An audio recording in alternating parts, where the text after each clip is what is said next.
No, it's regular. Ooh. What are we going to see, John? Your mom. 28 years later. Her tickets are more expensive.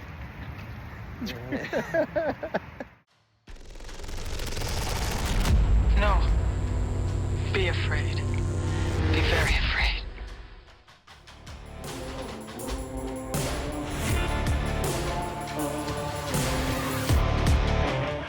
All right, gentlemen. It's Friday night. You're going to Blockbuster. You got 3 movies to choose. What are the 3 movies you choosing? I'm going by boxes. I'm going to go by box covers on this one, guys. So, Okay. I'm in Blockbuster, right? I'm walking around. I'm trying to remember these box covers. Probably got to pick up Trick or Treat. I remember that box cover, the VHS cover. Yeah, yes, sir. that's a good cover. I'm looking for Pumpkinhead. Pumpkinhead was always a big one. Second row, second Pumpkinhead's one on in. there. Yep, second row, second one Yeah. in. There it is. Pumpkinhead is definitely it's got to be. Army of Darkness might be the third because of just that image of him. He's standing there with the shotgun and the girl on him. That's an easy rental. But I thought that They Live was on here, but I guess not. Oh, it's on there. Is it? It's the They 4th Live- row. All right. 5th one down. 6th If one down. I got to do They Live instead of, I'll do Pumpkinhead, Army of Darkness, and They Live because They Live has the coolest movie cover probably of all time. Are you Like all out of Blockbuster. bubble gum? Yeah. Like that Blockbuster, when you walk by it, you saw it, you knew it, it was there, it was watching you walk around the store. So those are mine. Okay. Go ahead, Ryan. All right. Well, if I'm like a kid thinking about going into Blockbuster, I'm starting off with my favorite right off the bat. It's Scream. Love the cover, talking about box cover, and just it was like hip in '96, especially when Blockbuster was like thriving, and that was the movie everyone wanted to see, especially like my peers in first grade. We all wore the Ghostface costumes and stuff. Just fun. Let's see. Number 2, I gotta go with Friday the 13th, Part 6, Jason Lives. I saw Part 4 on there, but Part 6, when he gets resurrected like Frankenstein, is like imprinted in my brain, and it's just a great opening. And it's what Scream became years later, basically. It's a horror film, but it's like making fun of the horror genre, if that makes sense. Mhm. And Part 6 does that very well. And it's like knows it's a silly horror film. And the last one, see, I was in between on this because I did see the list, but I'm taking your Army of Darkness. I need a little Ash in me, man. Little Sam Raimi. You say Nice. Ash will probably do that for you. with that boom, the boomstick. Boomstick. Nice. Mm. I like it. I like All right, it. John. All right. Night of the Living Dead is a must. Yeah. I mean, you'll see the Romero shirt tonight. Reanimator is my second. Okay. Love me some Reanimator. Jeffrey Combs. Yeah, man. And I'm going to take a third that fits a little bit in a strange way into what we're talking about tonight. I'm going to go Sleepaway Camp. Oh, wow. Interesting. There's a dong in that too. Dong da dong. Spoiler. Dong. So many right. dongs. Oh, man. All right. Well, welcome to Xenomania, guys. We're going to be rounding out what I once thought was a trilogy, but it's not going to be a trilogy. 28 years later is our episode for tonight, and we got to come right out of the gate and tell you we went out and saw it, and we're going to spoil the hell out of that movie for you. So Yeah. if you haven't seen it yet, and you don't want that to happen, you got to go see it first. Yep. Yes. Definitely go see it. And go to the Lowe's AMC in Danbury. Those chairs are comfortable. They recline. And well, listen, for 20 Yes. Ryan lives there. That's where Ryan lives. We live in a different that's state. where I live. Ryan lives in a van outside the Lowe's.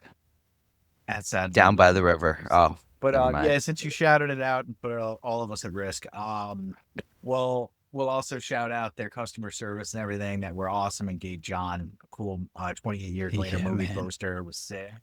It's a pretty around cool that house poster. somewhere. You can see it on our Instagram. See it on our story. Yeah, we'll probably have it in the beginning of this video too, actually. So You'll good deal. Yeah, you'll see. Sure, You'll true. see it nice and unrolled, and then you'll see it rolled up like a dong. We're gonna be referencing dongs a lot because this movie has a big dick in it. The alpha dong.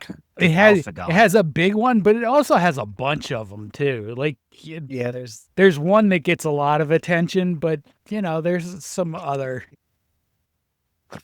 dongs. Well, that attention, not all dogs were created equal on this movie for sure.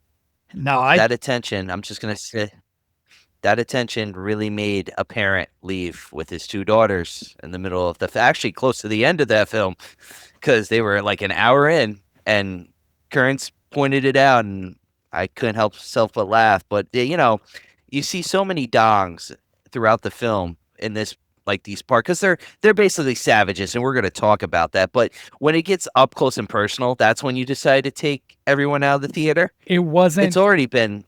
It wasn't the violence. It's already been ruined. It wasn't the infidelity. It wasn't any of the. It was one dong. It wasn't infected pregnancy and birth giving. It was a giant veiny dong. The dong to end all dongs. That's what that dong was. That sucker, when he jumps down in that scene into the train and you get the camera pans on him, it's on the dong for like a solid 2 seconds. Jesus Christ. But 28 years later, so Alex Garland's directed, Wrote. right? Written. Wrote. No, wrote. Wrote. And who directed it? Danny Boyle. Danny Boyle. All right. They took some artistic turns with this one. It's an interesting way they started it out. They did a couple things in the middle. We'll probably touch on those first. Mm-hmm. But just so you guys get the premise, it's 28 years after 28 weeks later, or no, 28 years after initial outbreak. Initial outbreak. Yeah, after initial outbreak, because it really seems like this is one of those sequels that ignores one of the previous parts. Because a lot of the things they established in 28 weeks later do not play out in 28 years later. Oh, yeah, true that they had taken the island. Yeah. And the lifespan of the infected. Yep. That's an interesting one. And the evolution of the infected. Or de-evolution of the happens. Infected. So 28 They days, retconned it. And at 28 weeks, you would imagine that it doesn't apply, like evolving in 28 weeks compared to 28 years. All right, we get it. But we also kind of figure out a few other things as the movie goes on that listeners, you'll understand kind of what they tried to do to get you to suspend your disbelief that these things are still crawling around. And I mean, if you suspend your disbelief, it does the job. But John's right. It really does kind of screw up the whole scientific backing of 28 weeks later. Mm-hmm. And I don't have a gripe about that. It doesn't ruin 28 years later for me. I mean, 28 weeks wasn't Danny Boyle and it wasn't Alex Garland. They went with what I would imagine their vision would have taken them to. And one of the things they leave out, though, not once in 28 years did you get the running scene, the fleeing, like with the music, the iconic music. I don't remember hearing the music from the beginning of 28 weeks later and from kind of the middle end of 28 days later when they're running away, like seemingly about to be overrun by these things. They have that iconic music score for this franchise. And I don't think it's in this movie. No, it's a more in your face score and soundtrack. Yes. And I think that plays a big role in how different this is than the predecessors. Well, you notice that in the scenes when they're showing the infected in the woods, the camera color they use is all red. It's, again, in your face, like they're tearing animals apart, they're feeding. You see the blood spraying, at the cool effect of seeing like the blood spray in the red color, but it's showing that like they have, we can say again, de-evolved. They're like savages. And maybe as the other, I think this next one's the Bone Temple, which is also written by Alex Garland, might explain a little more into that and how they have evolutionized, we can say, how they're growing. Evolved, Brian, evolved. Evolved, yeah. Evolved. Evolutionized. Evolutionized. You gotta do that. The Ryan Dictionary. It's getting bigger. So's the dong. But your point is well made, Yeah. friend. Yeah. Yeah. I feel like I'm like Bluto from Animal House. Like once I'm on a roll, I just have to keep going. It's like when the Words Nazis beginning. burled Pearl Harbor. Wasn't it Japan? He's on a roll, guys. He's just on a roll. So when we start, by the way, we got a pretty decent cast here. Some names that you've never heard before. One name you probably, or two names you probably have, maybe three names you probably have. 3. Yeah, about 3. But he starts out with Aaron Taylor Johnson's character, who I just know as Dad. Jodie Comer's character Isla is his wife. They're ensconced in a living community that's on a perfect little island that's only accessible by this kind of jetty you can walk across during low tide. Mm-hmm. And their son's Alfie Williams, who's named Spike in the movie. And it starts out with Jamie, his dad, Spike, going out on their first quote unquote hunt. So you imagine that these people scavenge for certain supplies and things like that. They make mention they cut down all their lumber on the mainland and cart it back. Mm-hmm. And so Well, that's a thing. I think it's important to also note the beginning, which really doesn't come back until the very end of 28 years earlier, the reemergence of the rage virus and this kid Jimmy and some other children locked in a room watching probably the most horrifying thing in the whole movie is the Teletubbies. Well, 100%. it definitely hit me. It's like, damn. They didn't show the sun, all right? We're bringing The sun creeped me out. Bro. And then, that scene quickly turns into the murder of the younglings, except for Jimmy, who manages. That didn't bother the father that left the movie with the daughter. It was the gay Nope. Teletubby that really Nope. pissed him off. I don't know. He was fine. I think he was fine with gay Teletubbies too. It was. No, just the one. You don't remember that scandal? The one Teletubby they said was gay. Yep. No, that was sort of. Yep, I remember that. It was sort of That was out peak- of my. I wish that was peak public stupidity, but unfortunately, we've evolved too. Devolved. Thank God. Evolutionized. Yeah, devolved's a better word for that. Devolution. But that was a crazy scene, though. Yeah. Because, he hears the knocking, and, did he really have a choice? I mean, they would have probably busted the door down Oh, absolutely. eventually. Did You he know, call so out him. from in there? Did he call out like dad or something, Yeah. or was he silent when they hit the door? Yeah, so that's what alerted them that he was in there. Yeah. I mean, I think they knew they were in there but that really intensified it. And then they just sort of run in past Jimmy, Yes. who's able to sneak out to the church where his dad is seemingly pretty happy about this. Yeah, It's he's got his the prophecy foretold. Yeah, it's the end of days, and this is the rapture, and he's psyched. He's psyched because if you get, I guess he thinks when you get devoured, you're becoming raptured. Mm-hmm. So, He does lead them, too, which is interesting. He leads them in, it's like you can say a crusade after he gets turned. Because they start following him. But it's interesting how they took it that way. Spoiler from the next movie. Ooh. Yeah, Bone we don't know Temple? anything about. We don't know anything about. No, the we dad don't- other than it's in the No, church. no, he just sort of gets turned and Jimmy runs off. But knowing where the Jimmy character goes, that's a pretty significant moment because the fanaticism is already there. Yeah, it seems to be Yes. genetic. Yeah. It's a learned That's a fanaticism. cool opening scene. They could have done that music score there, by Mhm. the way. That would have been a good place for it. But Ooh, that would have been. Jimmy, presumably, he flees again, and then we don't see anything, and it snaps to 28 years later. Yep. And that's where we Yep. start on the islands, and you get the idea. They're a self-sustaining community. They've got their rules. They don't waste a lot of time on all that. That's been so done and overdone. So that was a good job by Boyle and Garland to just kind of scoot through that. Mm-hmm. So we didn't waste a lot of time in there. This movie does not skimp on the action. So immediately you get Spike, Dad's making breakfast, and then they're leaving, and we get a good view of the mother, who's in a stage of dementia, and she's flipping out on the father for Yes. taking the kid out. And then they lie to her and say he's going to school, and she's like, okay. Mm-hmm. And they leave. And they establish a bunch of stuff from there, going across the jetty, going on the mainland. And that's where we get our first look at what these infected are looking like these days. The crawlers?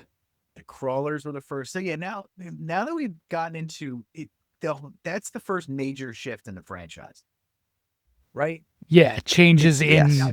what the rage virus does to them. Yeah. Now it feels like a video game. It feels like Last of Us a little Oh bit. yeah, And that Last was of a Us meets choice. Resident Evil. Yeah, it was a choice. I'm not sure how people are going to view the choice. I'm pretty neutral on it. I don't love it. I don't hate it. The grubbers, they called them, are the big fat ones that are just Mhm. crawling around slurping up worms. Grubbers. And it's like, okay. And yeah, it was a good, safe choice to shoot that one first. And they're going around bows and arrows. They're not equipped with automatic weapons or anything fun like that. So they're great with arrows. Mhm.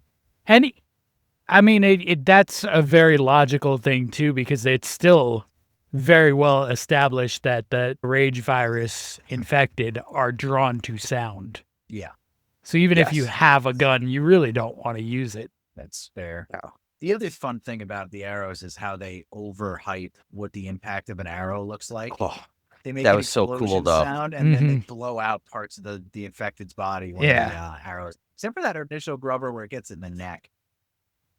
that one just had blood flowing. The trying others, to though, it's like it's that pop, though. It keeps you as the audience member focused on the it's film necessary. because, oh God, yes. I mean, I feel like the chopper scene in 28 weeks later, unnecessary. This fits in the universe. I feel, 100%. you know. Yeah. It's added 100%. gore. Yeah, and Yes. you need it. That's like the not skimping on the action thing was a good move on their part. There wasn't a point in the movie where I was like, damn, and I'm getting old and tired and lazy and whatnot. And I was just like, damn, I kind of hope this is over soon. I really didn't hit that groove in that. It ended and I was like, oh man, really? It's over? So they did well with the pacing. Hmm. Yeah, it's nearly 2 hours. It doesn't feel like it's 2 hours. No, It moves. They don't. It waste makes you too want much time more. with certain things. Yeah, they definitely did that. The bastards. But It makes you want more of parts of it. right, there was some stuff I Fair. didn't like Yeah. watching. It moved fast, but I was sitting there being really skeptical of the choices that they did. And I'm sure when we glance over those parts, we'll all kind of talk about them. Yeah. But we've got them on the mainland and they're foraging a little bit, but they're just there to get Spike to pop his cherry and kill Yeah. some of these things. And Yep. Spike does so. And then they wind up running into the next iteration of these, which are still The just alpha called the dog. fast ones. And there's an alpha Mm-hmm. style thing, which basically commands other ones. So you have a tribal unit established. You have thought and control. It's the first time you ever see an infected standing still, strategically doing something, Mhm. watching what these other people are doing, and then sending others down after them. I fucking ate that concept. It totally flies in the face of the franchise's like previous precedent. I'm not a fan of. I mean, I've lived with it. I don't hate the movie because of it, but I just don't think that was the right way to go. What do you guys think? I didn't mind it as much as you. They sort of turned the infected into Neanderthals. You know, they no longer wear clothing. They're communicating, very, very basically. And the alpha, is like, I don't like the sort of almost unkillable aspect of the alpha, but the rest of it I don't mind as much. And then they said that the virus is like steroids for some of them. That's how they explain the alpha concept. That's how it got to be 11 feet tall. It's not 11 feet tall, but it's pretty damn tall. I think it's Yeah. got to be about 8 feet tall. Yeah. Like 8 Probably foot. about 300 pounds, not a shred of body fat, Mhm. about a 10-inch cock, maybe longer, just flopping around. 20-inch Just dong. dragging. 28 inches later. 20. That's gonna pop up now one day. Yeah. No, That's get the that in the spoof right metadata there. for your video. Yeah. That's But the spoof. it's. I don't liked know. it. The alpha I kind of liked it. I thought takes on almost a Sasquatch quality. yeah, he does. Yeah, a lot of hair. Well, that was the second alpha. They killed the first alpha. Mhm. But that took a lot. It took a lot of arrows. It took a lot of strategy. I think she wondered. And There's two alphas in such close proximity. Do they not feud over territory and women and stuff? Because that's the other thing Ooh, I well, hate. Bone that Temple. fucking and reproducing is on the minds of these things, which further shows thought. And then you're less in the rage virus mode now, and you're more in like John said, like a Neanderthal. Yeah. Bone Temple's probably going to explain it more. I Yeah, mean, That's how I see it going. maybe. Or maybe this is, just one of those things that they're choosing to avoid having to address. Well, Yeah, just to move on. Jim's going to be in the next one. Mm-hmm. Not Jimmy. Keep saying. Jim. Cillian Murphy. Or Cillian Murphy, sorry. Killian. I see him Killian. listed in the cast. I mean, I saw him too. Let's see how it goes. No, Ray Fiennes. No, he's not even in it. And I feel like the Bone Temple, as we'll get into it, it's very more connected to him, I feel. oh, it's entirely The his. whole tower. It is. Yeah. It isn't. I guess. I mean, So you the could. viewers don't know, and the listeners don't know what we're talking about. Let's do it linearly and get to the doctor. Okay, that's fair. So they run into these things. He gets back to they shelter in this cabin, which Yeah. works fine. And then it randomly decides it's gonna fall the night that they're sheltering in it, which is no problem. They just leave Mm-hmm. and they go back to the jetty, waiting for the tide to get lower. Yeah. You said, well, Ryan, right? Well, they leave because the stampede. A stampede causes that whole house to Well, come down. He dreamt of that. It was Yes, the stampede which is real? another interesting concept. Oh yeah, yes, the stampede was real I- because they foreshadow it earlier when they come by the deer running past. Okay. That's more believable than the house just fell, because Jamie does say it was just a time to go sort of Mhm, thing. Like he mhm. talks about it a little bit. Yeah. Well, the connection you mentioned with the dream is interesting because can he tell what's going on? Is If it like they the add whole psychic maybe he's in? shit, the next movie's gonna suck. It's job, what were new you blood. saying? Yeah. That was one of the elements that I wasn't a huge fan of, was the dreams and these sort of like cut in scenes from like medieval battles and stuff. I wasn't a fan of that part of it for sure. It made It's like it. they were fight clubbing. Yeah, and it- subliminal. Yeah. messages in your It sort of face. took me out of moments of the movie because it was, I'm trying to wait. What is it? What just that? Why are there archers and like medieval charges and stuff? What's going on here? Yeah, it was It's weird. open subliminal messaging. It's trying to illustrate that they're at war and they're Yeah, training these yeah. kids to be soldiers. And it's like you can see that Alex Garland's an excellent writer. We Mhm. know this. He illustrates it perfectly in the script. It's like editing those scenes to make the movie a little longer. Sometimes you don't need that. It wasn't really necessary. Maybe like snippets in the beginning, Mhm. but not at like a few scenes after, just to clarify, so to say. Yeah. It's, I would have taken more of the red coloring with the Ragers going crazy, destroying things. I think that would have been cool to add. They did little cuts too just to establish, which is flies in the face of a horror movie. But they, like with the alpha putting the deer's head up on the tree, they Mhm. decided to do a That was cutscene cool. showing him doing it as opposed to making you sit there and wonder about it. Yeah. Which is I like that. establishes what John talked about earlier yesterday, is that this is not a horror movie. No. No. Wow. It's an action movie with scary things. And gore. Yeah. Lots of gore. It's Yeah. some really, really girthy dick And as well. a little bit of humor. There are a couple of things that I laughed at. Oh yeah, no, I it's got thi- it's a I- good movie. I think they were intentionally funny. But ripping into it a little Yes. bit, I think, is important because they tried to go for something with it, and I don't think they met that pinnacle. No, I don't. Nah.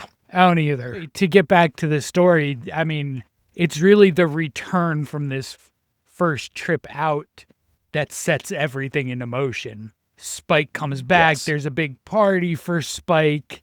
Spike gets a little drunk, goes outside to puke, and catches Dad messing around with Rosie. And He takes it hard. Spike's not a fan of that because Mom's having a hard time, Mm-hmm. and Dad's getting down with Rosie. Mm-hmm. And does Dad get down with her? That's they show a little bit of that Yeah. too. And Rosie's like in this, we talked about this a little bit.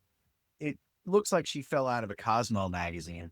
She doesn't Yeah. look like she's living in a post-apocalyptic hell at all. No. She's definitely got a razor. You Yep. know that much.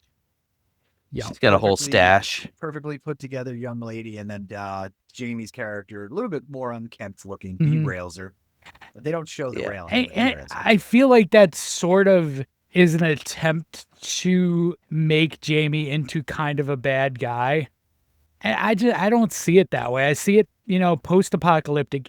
Jamie knows what's going on with his wife. He knows Isla is not well and is not likely to recover from what's going on. Not in the world that they're in without, we'll eventually learn what's wrong with her, but Right. without medication, without even a doctor on the island, it's, he's got to recognize where it's going. And even Spike eventually acknowledges that he thinks she's dying and that Jamie thinks that too. So Yeah. I don't fault Dad for any of his choices there. No, I mean, it's a fair take. And That's fair. You're talking about a guy who's giving up his entire existence to take care of the family, care for Isla. It's not like he abandoned Yeah. her. He's just No, he's still taking care of her. pursuing some form of romantic thing elsewhere. And keep in mind too, his role in this society is the most dangerous job. Yeah. He can be dead at Yeah. any moment. So hmm I get it. He can be dead and no one would ever know because it's also established they're not going looking for these people. Yeah, When you go out they've in the tried, hunt. failed. So, and you kind of figured even the best of them, you get a 1 in 10 chance, right? Yeah. Yeah, maybe Yes. maybe worse than that actually. You saw the graves. There's a lot of Mhm. graves there. So that sort of sets Spike at odds with Dad. And, he kind of becomes determined that he needs this sort of mythical Dr. Kelson to come and save Mom, hmm Yeah. Dr. Kelson. which I know it didn't fully play out in this one. I would imagine it's going to in Bone Temple.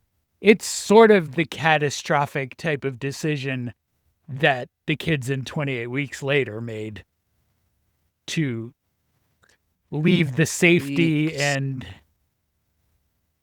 take Mom with him to go and find the doctor. Yeah. Spike was born in this world. That's the difference. Well, yeah. Like, he kind of was like raised, while Andy and Tammy kind of were like thrown in Mhm. and just stupid. But I mean, I need to find a picture.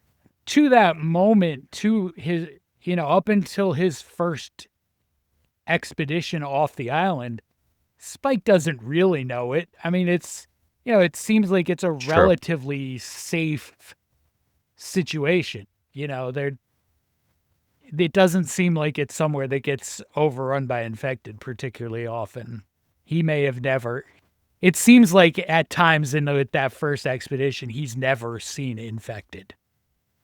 No, definitely not. Them dragging the Alpha is like movie magic, coincidence sort of stuff. Because after they do run back, they do drag an Alpha with them. Mm-hmm. That has to be killed because they're out of Yes. arrows. It has to be killed at the gates of their community. And this precedes the stuff that we just talked about with the party and everything. Mm-hmm. And then after that, Spike's character, in an effort to save his mother, he learned about a doctor who's out there. And we also didn't talk about the fire. We went over the fire too. Spike noticed a large bonfire out Mhm. there, and they established this sort of mythical presence of this crazy doctor who's doing terrible things with bodies out there. And Spike decides he's going to go out there and find him so he can save his mom. And he brings his mom with him. And there's a little bit of a scheme to get out of the community, and off he goes. Mm-hmm. Back into the wild by his lonesome with his mom. And that's where we get pretty much the second half of the movie. Yeah.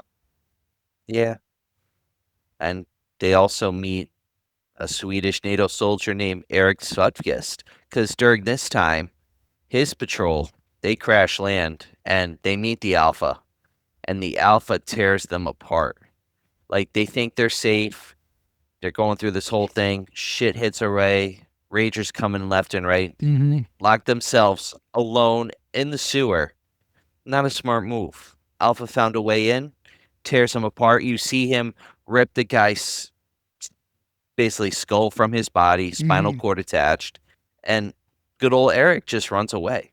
I really thought that was Jimmy in the beginning when I saw him, and then I was like, oh, nah, I mean, I spent the whole movie waiting for Jimmy. That was just one in a string of people I was sure was going to be Jimmy. Yep. But It's just the blonde hair. they I was looking for the cross. yeah, they established the pulling the spinal cord out by the head as the alpha signature move. Which is totally Yes. stolen from another franchise we're all well aware of. Mm-hmm. Predator. Yeah. Which, Sorry. it's a visceral Excuse me. thing to rip somebody's head and spine out. For sure. If he did the Predator chirps, definitely copyright infringement right there. I mean, All right. yeah. It's coming. Bone Hey. Temple. They took some liberties with a few things, but that one was like, okay, that's fine. So Spike, Eric, and Mom are traveling. A lot of Mhm. comic reliefs going on Mhm. during this part. Eric's Yeah. kind of a goofball. Yeah, he saved after they're trapped in a gas station, and they sort of travel together for a while, and he's some comic relief, a little bit of like, this is what the rest of the world is like, Spike. Like, this is not. Yeah. And then he establishes, I'm never getting off the island because this is the quarantine zone. Once you set foot on this godforsaken island, you're stuck forever. You're done. So he's traveling, trying to live. And they go together towards this doctor, and they chance upon one of these groups of infected who've got a pregnant infected. And like I said, Yes. you guys already know my opinion on all this stuff. Like, this is the direction they went in, and that's great and everything. But this is another moment where I was like, yeah. Because it's just not 28 days later. Yeah. It's just not. But whatever. They've evolved. It's 28 years later. I get it. Yeah. So she's preggo, and she's in a train later on trying to give birth to this baby. And Dementia Mom midwipes her way up and does this, and spirit fingers her and helps her deliver the baby, which is She found a super- connection. It shows that they have a little humanity still left in them because she grabs the hand. She's delicate. Mhm. She sees she's helping her. And then once that baby pops out, it's game over. She Yeah. goes after Isla. Yep. She goes after Isla, and it's like Eric puts a couple shots into her, Mhm. but it alerts everyone as they're trying to figure out if this baby is infected or not, which turns out, I guess, so it doesn't really illustrate the point because the alpha comes and he's looking for the baby. Was it the alpha's baby? I would assume Was so. it would, I would imagine. so Yeah, I would assume that any baby born to those infected tribes is the alpha's baby. So two infected create a positive and cured No. baby? They just they went through the science of it. The placenta Yeah. is known in moms to protect against babies. Like, a baby born with HIV isn't given HIV in vitro. It's given usually during child labor, the birth. hmm and Which- stuff. Gotcha. Okay. How does the baby not wind up infected after birth like that? Well, they Ooh, definitely yeah. glance over a lot of the whole blood making, because don't forget, 28 days later, when it drops down on was it Frank's Good old eye? Frank. Mhm. And Frank. Frank's eye, Brendan and Gleeson. he goes, they kind of they move away from that a little bit when they're getting into these gory kill scenes and stuff. Mhm. If it gets in your mouth or your eye and you're infected, that baby's infected. The end. Yes. Yeah. So Expecting a little demon baby running around, okay? I was So they have prepared. they have a Did not baby, happen. and it's not like they can't make normal babies in their society, but they're gonna be good people and protect the baby. So they take the baby, they run, which causes the Alphadon to chase after Alphadon. them, and they're all but fucked. Mhm. And who comes out of the woodwork but the good old doctor? Actually, I forgot his name. but Kelson. Ray Fiennes. Yeah, Ian Kelson. And he comes out with a dart gun with some yummy morphine, and Yep. brings down the alpha. Not kills it, just puts it to sleep, which is another thing where, like, come on, kill it. He gave him a name, actually. Samson. Yep. Yeah, he calls him. Yeah. Calls him Samson. Dr. Kelson seems to commune with the infected to some level. They're He around. tries him. to be peaceful. Tries to be peaceful. Yeah, That's he's about a it. weirdo. So they Oh, They join him I mean, and they walk. The iodine. yeah, as soon as he shows up covered in iodine, you know he's going to be a little bit weird. I mean, it's a solid theory though. He's like, it does this. The virus does not like iodine, so iodine. So he covers his whole body, and then he's got this like yellow kind of Mad Max look to him. Yeah. Then he's Smart man. He's in his own little camp commune. Well, not commune because there's no other community. It's just him and 1,000 corpses basically, and he bleaches the bones from all dead, infected and uninfected alike. The Bone Temple. He burns them down. The Bone Temple, I suppose. And it's a visually cool thing. The visuals of that Bone Temple are really awesome. I wonder how long those bones would be bleached white like that out in the wild, though, because it's open air. Mm-hmm. I wonder. Depending on the time of year, I'd say be fine in the summer. Start wearing in the late fall. Mm-hmm. Yeah, because you see Early bleached bones early like Christmas, that in the December. desert climates, but not necessarily in the wet climate of England. Yeah. So It's just too wet. And so you get the first act at the Bone Temple for Spike and Mom is him bleaching Eric's skull and adding him to the temple. which is interesting. Put him on the bottom. Mm-hmm. They show a little gore, a little uncomfortable gore with that too, as he's Yeah. like peeling the remaining flesh off of it after he boiled it and stuff. And the hair. Mm-hmm. He's like, it's normal. It's okay. Jesus Christ, dude! We know you've done this for while they established that too. It's like many years. 28 years. Mm-hmm. He's been out there doing that. Yep. So, he does diagnose Isla, Yep. which isn't great for Isla because No. he diagnosed her with advanced breast cancer, which is spread, Yeah. and that's why she's going crazy Mm-hmm. because it's in her brain now. And basically, To me, that was the most telegraphed part of the whole movie, was that she had cancer and she was definitely going to die. Almost from the minute you see her and, the intensity of the headache she has, that's where my mind goes immediately. well, she has to die, or else Spike will never leave, the comfort of her shadow. Yeah. So It's true. for the story to move for that kid, it's got to happen. But the way they do it is actually kind of neat. The doctor kind of recedes back after giving her the news. Mm-hmm. She's aware of what's Right. happening, and then they trick Spike and just shoot him with one of the tranks. Yeah. And he doesn't pass out right away. He's just pacified. Mm-hmm. And the mother Mhm. explains to him, the doctor explains to him that it's best to do it like this rather than live with all this pain that's coming down the pipe. And she's with it right now. So she'd rather die on those terms.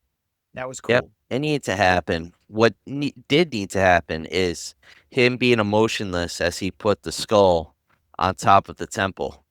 I mean, I feel like as a screenwriter, he should have had a little more emotion, a little more tears, instead of being like, "Look at the sunlight, Mom. Mm-hmm. Just look at the sun." Like, I need more emotion. Well, I would say two things about that. One, I would have thought that part would have been more emotional to watch, and it didn't hit me at all. Not even a little. But I think that sort of works too, because they're in a world where death is commonplace. You could grieve for like a moment, but you kind of have to go on from there. Yeah, you can't stall. I like that. Kind of like he's accepting it. Yeah. Like- Dr. Kelson makes a big point of repeatedly saying memento mori. Yeah. Yeah. And then memento amoris. We all die. Yeah, remember we all die. Remember we all love. Like, it's Mhm. that part works. I mean, you would want to see a little emotion from Spike in that scene, but that kind of works for me too. Kind of hardens. It shows like the end of that arc. Yeah, So he's it's not like, a kid he's anymore. ready for the Then. journey. Yeah, Yeah. exactly. Yeah. He just Seeing had it his from that point of His view. mother was just had her arms around him. He's got her skull in his hand. Mhm. 45 minutes later. Because Wild. the other thing they sort of established early on is Spike is young for this. He's 12. Usually they send him out at 14 or 15. So he's young for Right. this. So he's, that's his grow up moment. Yep. It's true. It's like a coming of age story in its own way in the world of 28 days later. Like, how do you mature in this world? Mm-hmm. Well, you're a kid till 12, 14, then shit hits the fan. And Sometimes even sooner. I mean, listen, people who aren't living in a safe island like Spike grew up, it's probably even younger than that. Oh yeah, you got to be Yeah. ready to kill at a very young age. Get out there and go. And it's not like these things are easy to kill either. No. They're incredibly difficult to kill. Well, the grubbers are. yeah, that's the thing grubbers are about them easy to though is kill. the ever-presence creep, because a grubber Oh, almost true. takes out Spike. Mm-hmm. Yeah. That's I a feel cool like- scene too, where they show the mother saved his life, but they Yeah. didn't. She didn't remember it afterward. Mm-hmm. That's neat. Yeah. Before Pretty she cool. died, everybody, just so they know, we skip over a couple little things here and there. Mm-hmm. Well, I thought that was the same grubber from earlier in the film that they kept alive. He's like, go on. That's what I believe. I believe that's the same grubber from earlier.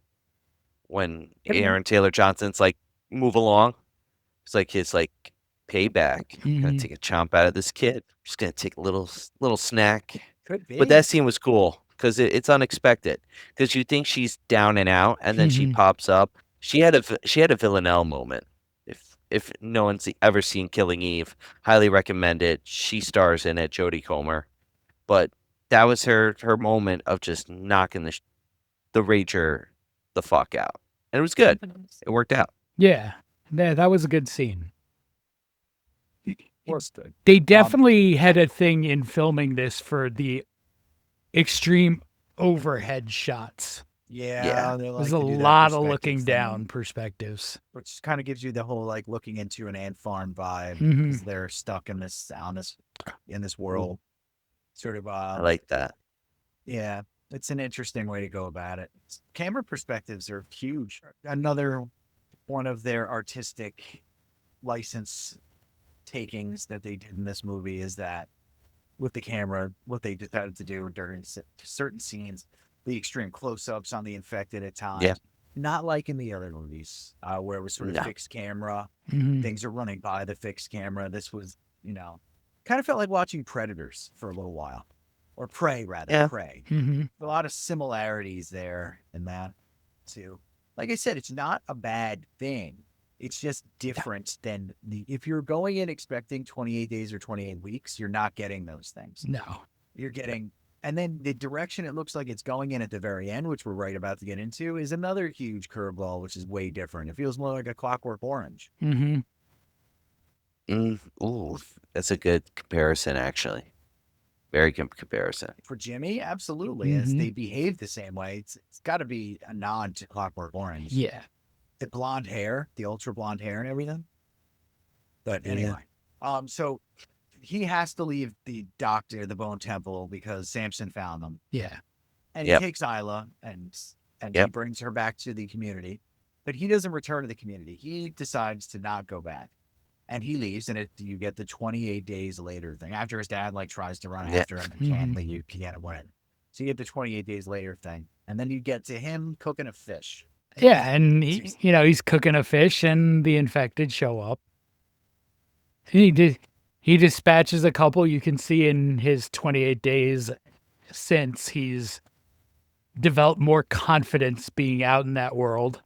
He does not panic. He's calm, but he's also extremely outnumbered and takes off running. He's war torn, I feel. I feel like the 28 days, he's mentally changed. Spike has changed since the beginning of the film. We know, Spike as a kid, he's got the toys, he's having Mhm. fun, and then he initially slowly, accepts the life that's there. Yeah.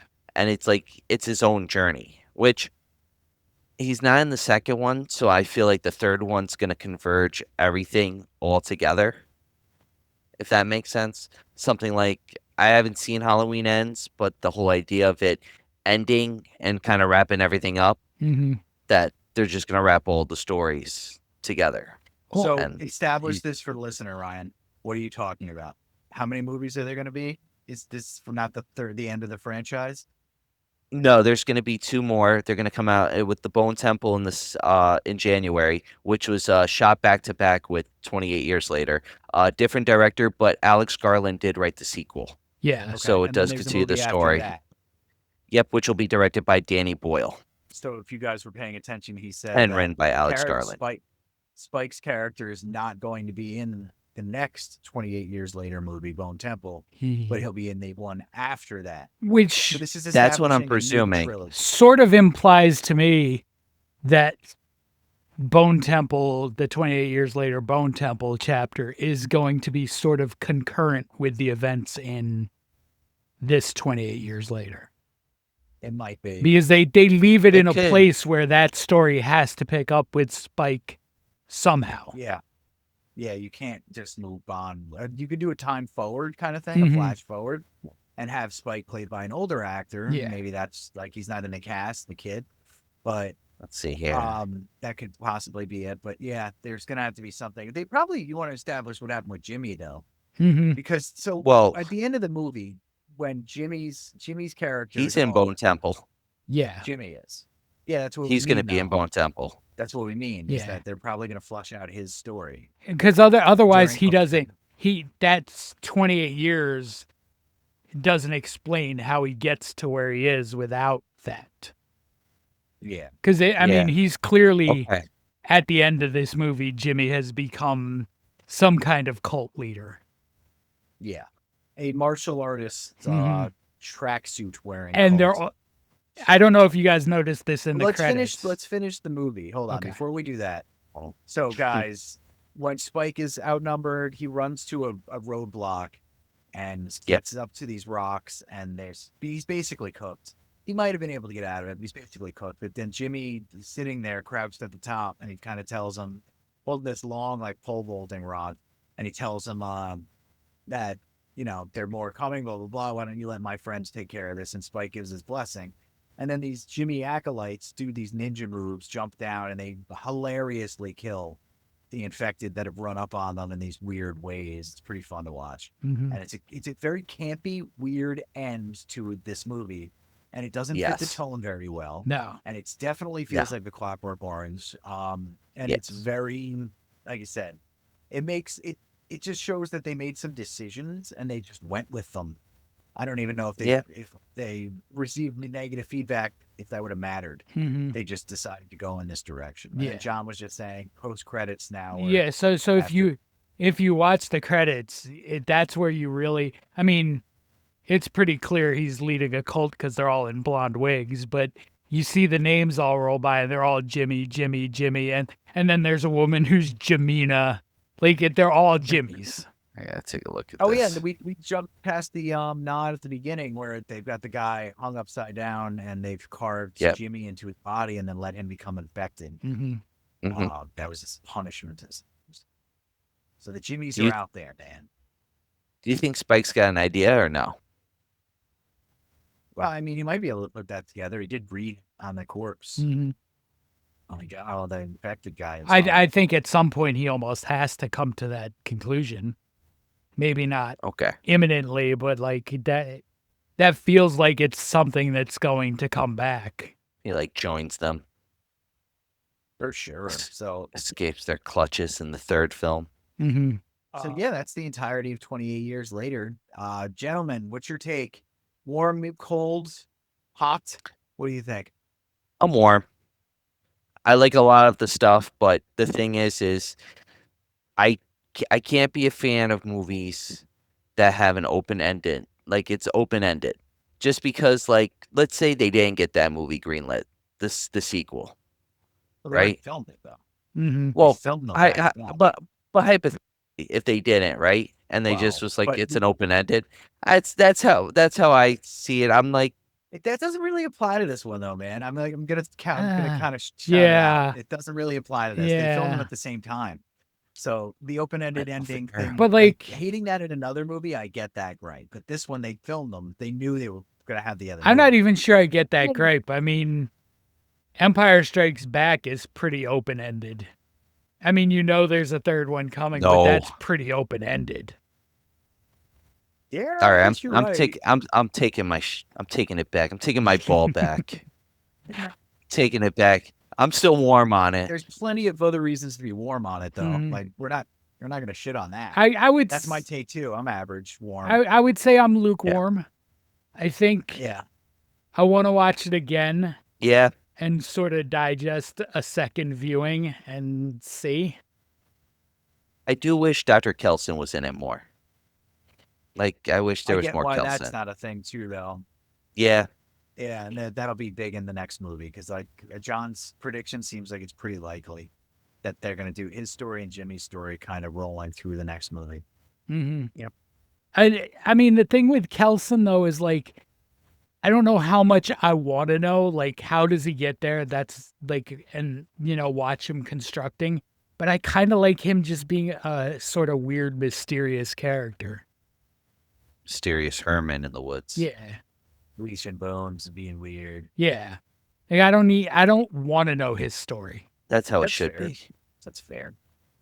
The Like wise he- stage kind of character vibe. Yeah. Yeah. He's very ambiguous. He doesn't seem evil either. I was expecting him No. to be evil. Yeah, He that- doesn't appear. That was the twist I was waiting for. Was Dr. Kelson is not a good dude. But he seems like Yeah. a very good. Yeah. Yeah, he's doing his vision of the Lord's work, I think. He's sort of returning some sort of balance in his own weird way. I agree with that.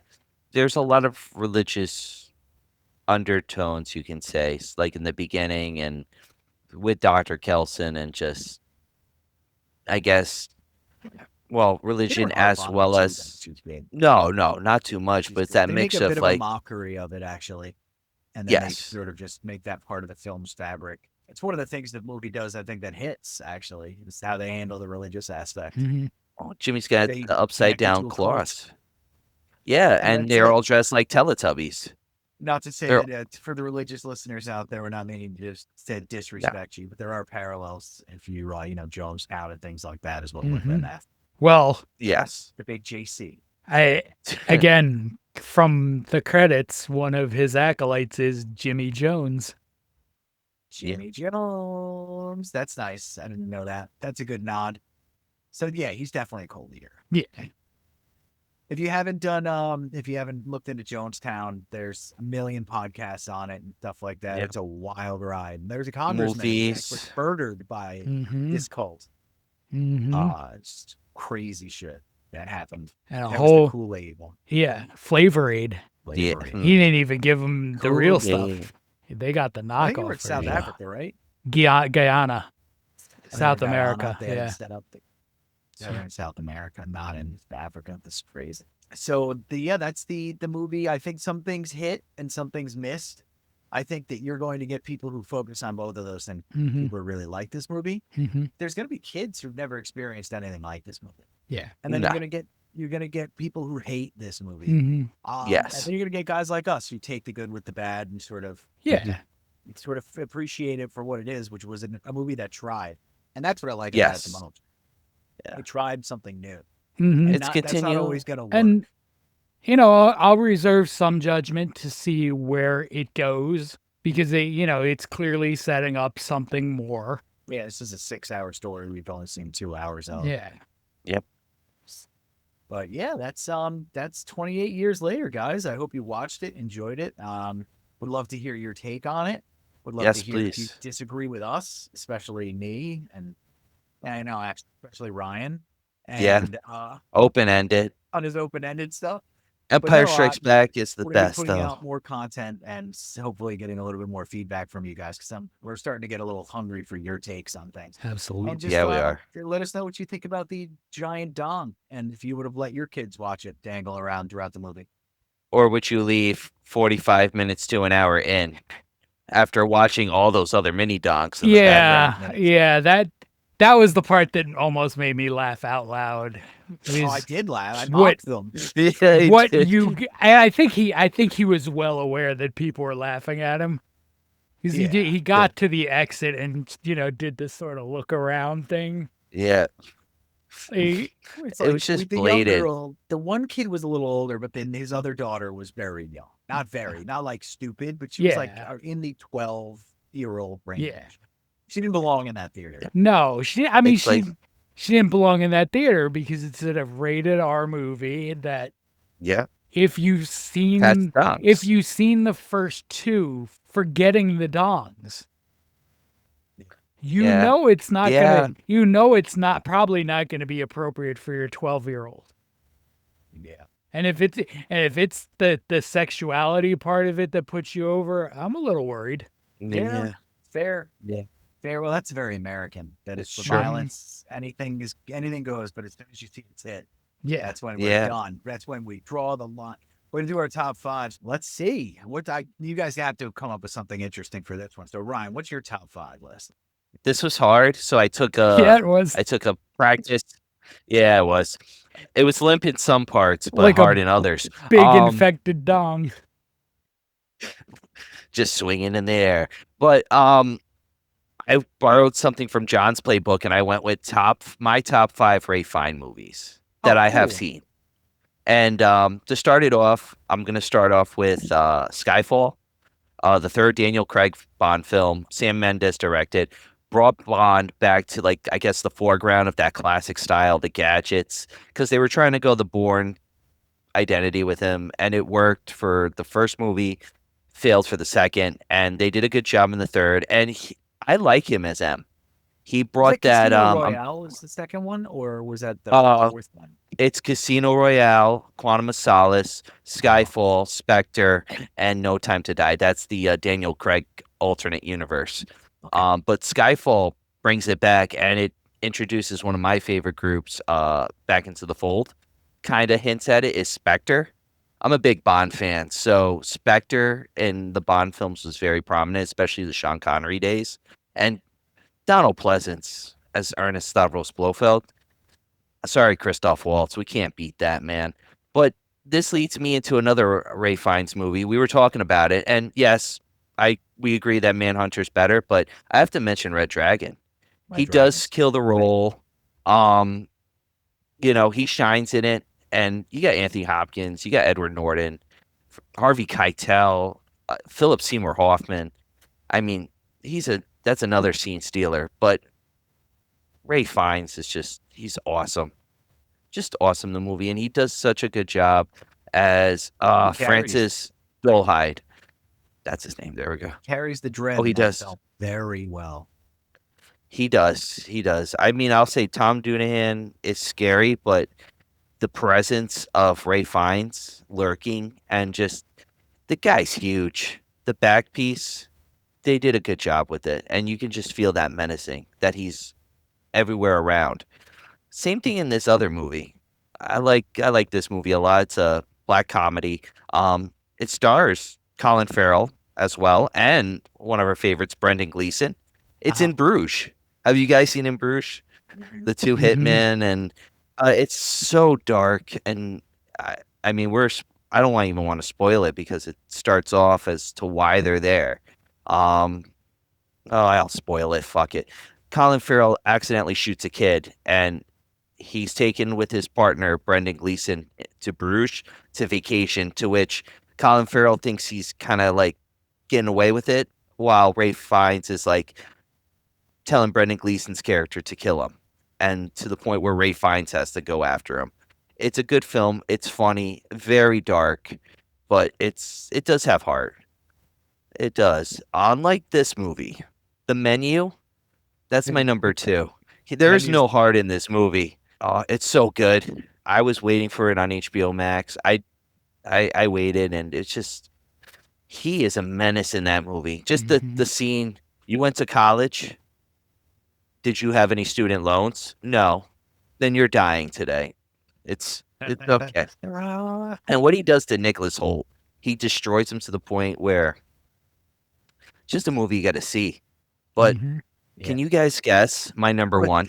It said, oh, sorry. The Menu leans on the chef trope, the mean chef trope as well. Oh, Like the God, drill yes. sergeant chef trope, and it goes AWOL with it. It's great. It's a good movie. It reminded me of a darker version of The Bear. And if you've seen The Bear, I'm forgetting the guy's name. He hosted The Soup on Entertainment. He's like an asshole Oh chef. yeah, he was in it for like a second. The guy from Community. What's his name? Yep. Joel McHale. Yeah, Joel McHale. Yep. He's a I pretty mean- good actor, Joel McHale. Oh, he is. I love him. He doesn't do a lot now, but the thing is, have you seen the third season? Yeah. Have you? I won't say anything, but Joel McHale's, as much as he's not in there a lot, his character arc is pretty intriguing. How they build him up, and then in the third season, kind of like settle it. It's done very well. I'm excited for the fourth season, but I was gonna say, do you guys have a guess on what my first film is? First Ray Fiennes. With Ray Fiennes? I'm fried. It's a classic. No, Ferngully. I wish. Yeah. It's actually Schindler's List. Oh, a happy feel-good movie. Hard to recall. Yeah, I was going to say. Oh, Listen, Schindler's I List. watched it later on in life. I watched it during Christmas, like Oh my Christmas God, break. Brian. I watched it Merry during Christmas. It's our new Yeah. Christmas You know what? tradition. You know what I like on my Christmas? My Yuletide spirit relies on death of Jews. Jada was working. I was like, I need to watch this film. Everyone talks about it, and it's an excellent film. And the black and white stands out. The red coat, but Ray Fiennes is just a scumbag, and he does it so well. And it's an actual person, and it just shows how evil these fuckers were. And it shows Liam Neeson as this man he's trying to make money in the beginning off of it, and then it's like it shows he has a heart. And it's especially the ending. It's just, I'm thinking about it, and I'm just like, And then right after that, you have to watch Darkman, because that kind of cheers you up after Schindler's List. I was going to say, is that like a sequel? It's like, Oh, I thought you just went to The Boy in the Striped Pajamas and then that Roberto Benigni movie. Yeah. Life Bro, I is thought Beautiful. Darkman was like some esoteric slavery movie that he was getting into. Like He you, was going to follow Schindler's List. Ryan, is your Christmas Day movie watch list just all Holocaust movies? no, It just no, makes him it was happy to be just, Christian. That's how we do it. listen, the best film I've watched on Christmas was actually, I'll shout it out, was with my father-in-law a few Christmases back. We watched Once Upon a Time in Hollywood together for the first time. And that was actually it's one of my favorite Christmas moments, besides watching Tropic Thunder. I watched Tropic Thunder on Christmas twice. You know, we're a big family. We Twice. big on going to the movies Christmas Day and stuff. We might start doing that again as well, because it is fun to do that. Yep. But, all right, John. I've been dying to hear about this. Hey, I want to know what this is. You're so damn proud of it. What did you do? What do you I feel like it's What do you think I it's did? dong involved. Oh, it's you are dong right. involved. It is 5 more dong movies.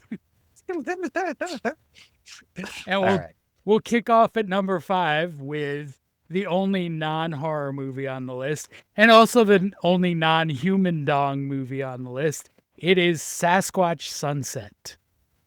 Oh, yeah. Okay. Talking hairy dong. Yeah. You're talking Bigfoot dong, but you're talking it's one of the most bizarre movies you'll ever watch. It is at times funny, poignant, absurd. It's a year in the life of a Sasquatch family. And everything that entails, love, life, birth, death. It's it's somehow strangely powerful and meaningful without a single line of dialogue, without humans, without any of that. It's and dongs. Lots and lots of Sasquatch dongs. All right. Well, that's very in line with 28 years later, because I would classify that as a Sasquatch dong. Mm-hmm. Alpha dong. The next two have a director in common. We're going to go with Mr. Frank Henenlotter. At number 4 is Bad Biology. Bad Biology. Uh-huh. So I've heard rumblings. Oh boy.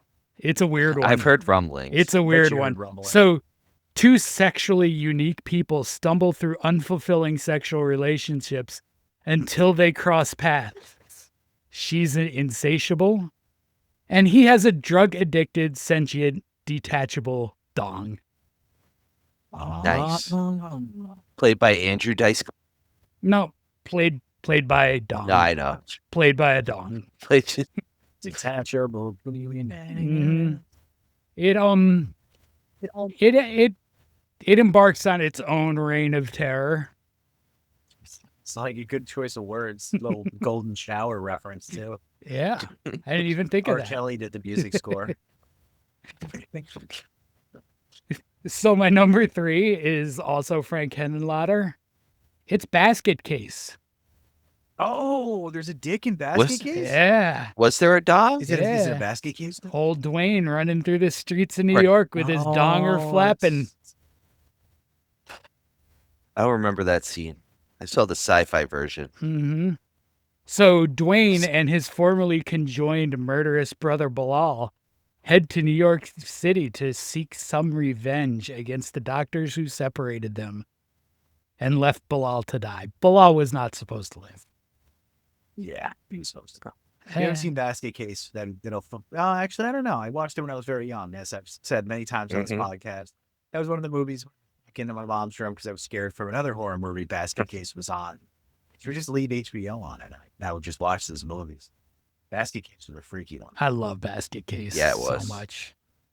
He's pervy too. That little conjoined twin. Mhm. Bilal is a menace. Yes, he is. That's part of what makes the movies fun. Yeah. So he is a menace. Yeah. My number 2 is, I guess, technically not horror also. But it's Greasy. Because number 2 is the Greasy Strangler. Oh, okay. Okay. That makes me feel a little bit better about you using the damn adjective greasy. Greasy.